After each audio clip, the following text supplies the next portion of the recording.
Monsoon जा चुका है और हमारे चारों तरफ के पहाड़ बहुत शांत और सुंदर लग रहे हैं, है ना? परंतु यही शांति कई बार हमें धोखा देती है। क्या आप जानते हैं, भारी बारिश अपने पीछे कई टाइम बम छोड़ जाती है, जो हल्की सी बारिश या झटके में कभी भी फट सकते हैं।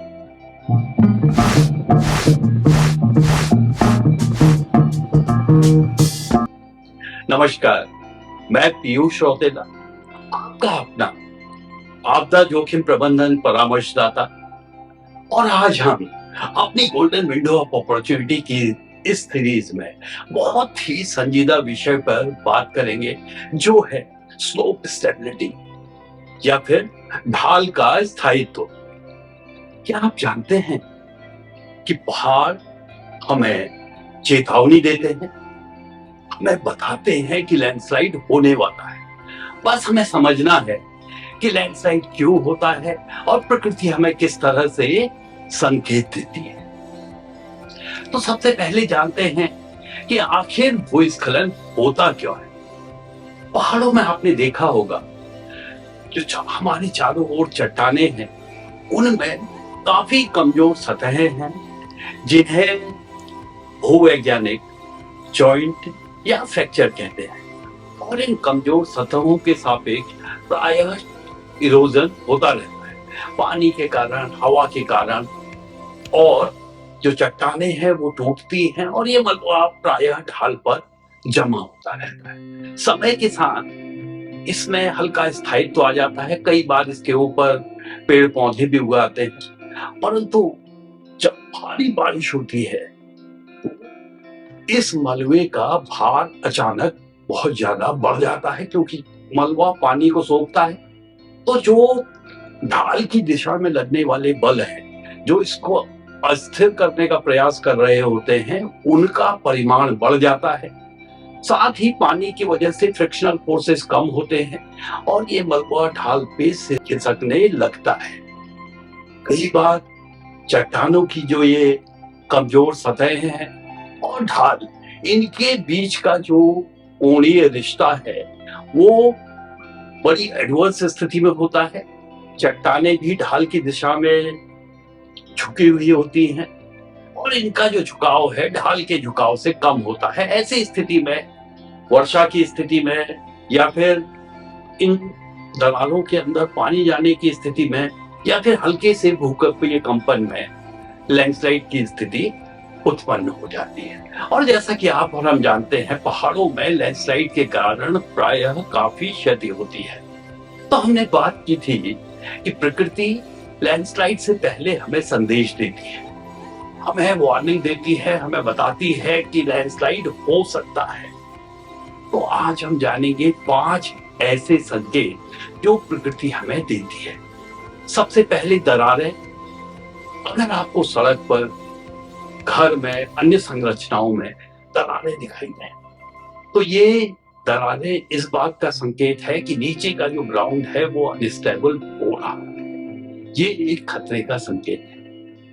दूसरा, टिल्टिंग। अगर ढाल पर वर्टिकल जो चीजें हैं, जो लंबवत हैं, वो पेड़ हो सकता है, बिजली के खंभे हो सकते हैं, कोई चारदीवारी हो सकती है, वो अगर ढाल की दिशा में आपको झुकी हुई दिखे, तो उसका तात्पर्य है कि ये ढाल जो है धीरे धीरे क्रीप कर रहा है, नीचे की ओर जा रहा है, और कभी भी इसका जो ये नीचे जाने की प्रवृत्ति है, नीचे जाने का जो क्रम है, ये काफी तेज हो सकता है, एक भूस्खलन का कारण बन सकता है। तीसरा है धसाव। अगर आपको अपने पास पड़ोस में कहीं जमीन में अचानक धसाव दिखाई दे, बड़ी बड़ी दरारें दिखाई दें, तो ये एक चिंता का विषय है। चौथा है पानी का रिसाव। अगर पहाड़ी ढाल पर कहीं पर अचानक पानी निकलने लगे, तो इसका तात्पर्य है कि जमीन के अंदर हो रही हलचलों के कारण पानी ने अपना रास्ता बदला है और अचानक यहाँ पर पानी निकल आया है। तो ये एक खतरे की बात है, खतरे का संकेत है। पांचवा है दीवारों में उभार या फिर बल्जिंग। अगर जो रिटेनिंग वॉल्स हैं, उनमें आपको कहीं पर बाहर की ओर बल्जिंग दिखाई दे, उनमें डायगोनल क्रैक्स दिखाई दें, या फिर जो ढाल है उसके किसी भाग में आपको बाहर की ओर बल्जिंग दिखाई दे, तो इसका तात्पर्य है कि जमीन के ऊपर से काफी ज्यादा दबाव लग रहा है। वो पानी की वजह से हो सकता है, खिसक रहे मास की वजह से हो सकता है, और ये खतरे का संकेत है। अब आपने जाना कि 5 संकेत प्रकृति हमें देती है: क्रैक्स, टिल्टिंग, ग्राउंड सब्सिडेंस, पानी का रिसाव और बल्जिंग। अब सवाल ये है कि आपको करना क्या है। आपको कोई जियोलॉजिस्ट नहीं बनना है। सबसे पहले आपको सावधान रहना है, उस जगह के बहुत नजदीक नहीं जाना है। अपने पड़ोसियों को इस बारे में बताना है ताकि वो सतर्क रहें, सावधान रहें। आपको इसकी फोटो खींचनी है, डॉक्यूमेंट करना है और इसकी रिपोर्ट जनपद आपदा प्रबंधन प्राधिकरण को करनी है। तो आपको 4 काम करने हैं। सबसे पहले सुरक्षित दूरी बनाएं। दूसरा, रिपोर्ट करें, पास पड़ोसियों को सतर्क करें। चौथा, इसकी वीडियो बनाएं, डॉक्यूमेंट करें ताकि अधिकारियों को स्थिति का ठीक से पता हो। ऐसा ही चमोली के गणेश दा ने भी किया था। उनके गांव के पास की जो सड़क थी उसके ऊपरी क्षेत्र में पोल पेड़ उनको नीचे की ओर झुके हुए दिखाई दिए। उन्होंने लोक निर्माण विभाग के अधिकारियों को इसकी सूचना दी, पर उन्होंने उसे ज्यादा तवज्जो नहीं दी। परंतु गणेश दा इससे रुके नहीं। उन्होंने डीएम ऑफिस में शिकायत की। वहां से एक जूनियर इंजीनियर को सर्वेक्षण के लिए भेजा गया और पता चला कि वहां ढाल के ऊपरी क्षेत्र में कई बड़ी बड़ी दरारें आ चुकी हैं। भूगर्भीय सर्वेक्षण भी किया गया और बताया गया कि ये ढाल कभी भी नीचे आ सकता है। तो उस सड़क को आवाजाही के लिए रोक दिया गया और कुछ दिनों बाद हल्की बारिश में ही पूरा का पूरा स्लोप नीचे आ गया। गणेश दा की समझदारी से कई जिंदगियां बच गई। आप भी गणेश दा की तरह एक हीरो बन सकते हैं। तो अगली बार जब आप मॉर्निंग वॉक के लिए जाएं, घूमने फिरने के लिए जाएं, तो अपने पास पड़ोस के ढाल का हालचाल भी जानिए, पहचानिए कहीं उसमें किसी बीमारी के लक्षण तो नहीं दिख रहे हैं।